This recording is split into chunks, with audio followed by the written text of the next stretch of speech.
হাড় বাঁকা অনেকেরই আমরা দেখি রাস্তাঘাটে চলছেন, বাঁকা পা, বাঁকা হাঁটু, বাঁকা হিপ জয়েন্ট বা বাঁকা কোমর নিয়ে হাঁটতেছে। এটা জন্মগত কারণেও হয়, পরবর্তীতে রোগের কারণেও হয়, আবার আঘাতের ফলে হাড় ভেঙে গিয়ে সেটাকে সঠিকভাবে জোড়া না নেওয়ার কারণেও এই বাঁকা বা ডিফর্মিটিটা তৈরি হয়। এটার ক্ষেত্রে সমস্যাটা কোথায়?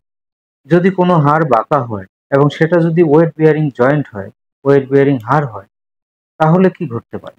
তাহলে তার উপরে নিচে যে জয়েন্ট গুলো আছে, যদি আমরা সেটা টিবিয়া ধরি, টিবিয়া ভেঙে গেছে, পায়ের নলি ভেঙে গেছে, এর উপরে আছে হাঁটু, তার উপরে আছে হিপ জয়েন্ট কোমর, নিচে আছে অ্যাঙ্কেল জয়েন্ট।